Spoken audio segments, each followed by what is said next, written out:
બીજેપીના રાષ્ટ્રીય અધિવેશનમાં કુંવરજી બાવળિયા પ્રથમ વખત જોડાયા છે ત્યારે સંદેશ ન્યૂઝ સાથે કુંવરજી બાવળિયાએ ખાસ વાતચીત કરી।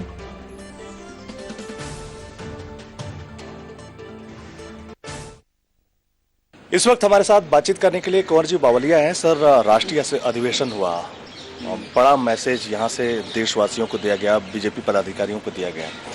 क्या माना जाए, किस एजेंडे के साथ आप लोग जा रहे हैं और कितना उत्साहवर्धक रहा ये पूरा अधिवेशन? गई काल थी दिल्ली खाते भारतीय जनता पक्षનું રાષ્ટ્રીય અધિવેશનની શરૂઆત થઈ। ખૂબ લાંબા સમયથી હું જાહેર જીવનો છું। પ્રથમ વખત ભારતીય જનતા પક્ષના એ રાષ્ટ્રીય અધિવેશનમાં આવવાનો મોકો મળ્યો। ખૂબ સારી એવી સંખ્યામાંથી સારા દેશમાંથી ભારતીય જનતા પક્ષના પદાધિકારીઓ આવ્યા હતા। આદરણીય દેશના વડાપ્રધાન અને રાષ્ટ્રીય અધ્યક્ષ અમિતભાઈ શાહ જેમની નિગરાની હેઠળ ખૂબ સારી એવી સંખ્યામાં અહીંયા કાર્યકરો આવ્યા હતા અને ખૂબ સારી રીતે શિસ્તબદ્ધ રીતે ભારતીય જનતા પક્ષના સૌ કાર્યકરોએ અમિતભાઈ શાહનો જે સંદેશ, મારા રાષ્ટ્રીય અધ્યક્ષનો સંદેશ સારાએ ભારતની અંદર ખૂબ રોમાંચિત, એટલે કે જેમને અત્યાર સુધીમાં ભારતીય જનતા પક્ષની સરકારે જે રીતે કામગીરી કરી છે એની વિગતો સાથે છણાવટ સાથે મેસેજ સૌ કાર્યકરોને અહીંથી સારા દેશના ભારતીય જનતા પક્ષના કાર્યકરોને જનતાને સંદેશ આપ્યો। ખૂબ સારી રીતે લોકોએ સૌએ સાંભળી અને વાત પોતાના વિસ્તાર સુધી લઈ જવા માટેની પ્રતિબદ્ધતા બતાવી। कहा जाता है कि जो 5 राज्यों के विधानसभा चुनाव हुए, इसमें 3 राज्यों में भारतीय जनता पार्टी ने अपनी सत्ता गंवाई, जिसके बाद भारतीय जनता पार्टी के जो सपोर्टर्स थे, पदाधिकारी थे, उनमें काफी निराशा थी। क्या इस अधिवेशन में वो निराशा दूर होगी? जरूर। आ राष्ट्रीय अधिवेशनથી ત્યાંના ત્રણેય રાજ્યોમાં જ્યાં થોડી ભારતીય જનતા પક્ષના કાર્યક્રમમાં નિરાશા હતી એ સૌ જોમમાં આવી ગયા અને એમના વિસ્તારમાં જઈને બરાબર કામે લાગી જવાના છે।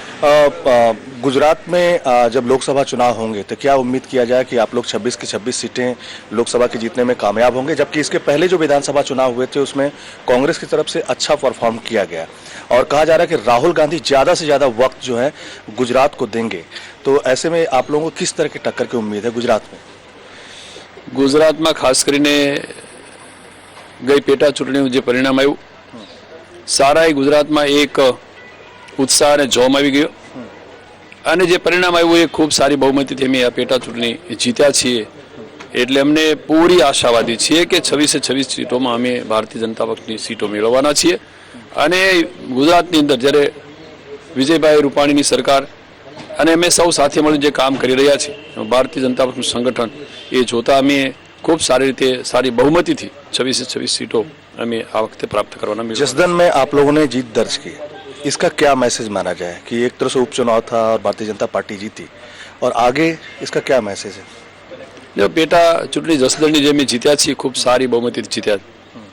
सामे कांग्रेसवाळा मित्रोने एम हतुं कि आ सीट अमारी अनामत छे, पण ज्यारे अमे 20,000 करता वधारे मतथी जीत अमारी आशा हती पण 20,000 मतोथी जीत्या छीए त्यारे भारतीय जनता पक्षना अमारा सौ कार्यकरो અને ખાસ કરીને ગુજરાતના સૌ સંગઠનના મિત્રો પણ ખૂબ જોમમાં જુસ્સામાં આવી ગયા છે, બરાબર કામે લાગી ગયા છે અને આવતા દિવસોમાં લોકસભાની ચૂંટણી 26 सीटों में खूब सारी रीते जीतवाना। इस एजेंडे के साथ आप लोग जाएंगे, प्रधानमंत्री नरेंद्र मोदी के चेहरे पे ही आप लोग चुनाव लड़ेंगे, उसमें राम मंदिर भी इंक्लूड रहेगा, 10% रिजर्वेशन रहेगा, या महिलाओं को भी क्या आरक्षण की बात आगे वाले बजट सेशन में की जाए? वहीं के त्याना खास કરીને ગુજરાતના જે સ્થાનિક પ્રશ્નો છે ખેડૂતોના, વિદ્યાર્થીઓના, શિક્ષિત બેરોજગારીના, એ તો અમે ત્યાંથી કરી રહ્યા છીએ એની સાથે સાથે નરેન્દ્ર મોદી અને ખાસ કરીને જે ત્યાંના સ્થાનિક લોકલ પ્રશ્નો ગુજરાતને લગતા એ વિજયભાઈ રૂપાણીની સરકારે ખેડૂતો વચ્ચે રહીને આવતા દિવસોમાં ખેડૂતોને પણ અમે પાક વીમાની રકમ ખૂબ સારી મળવાની છે।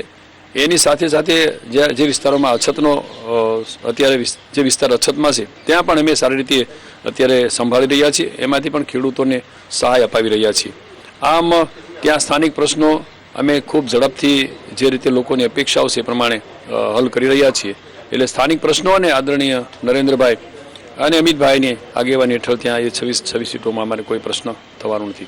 धन्यवाद आपको। तो आपने सुना कुंवरजी बावलिया को, जिनका कहना है कि प्रधानमंत्री नरेंद्र मोदी के कामकाज और राज्य सरकार के कामकाज को मिलाकर के गुजरात में भारतीय जनता पार्टी 26 की 26 लोकसभा सीटें जीतने में कामयाब हो गई। दिल्ली से कैमरामैन निशांत के साथ मैं अजय यादव, संदेश न्यूज।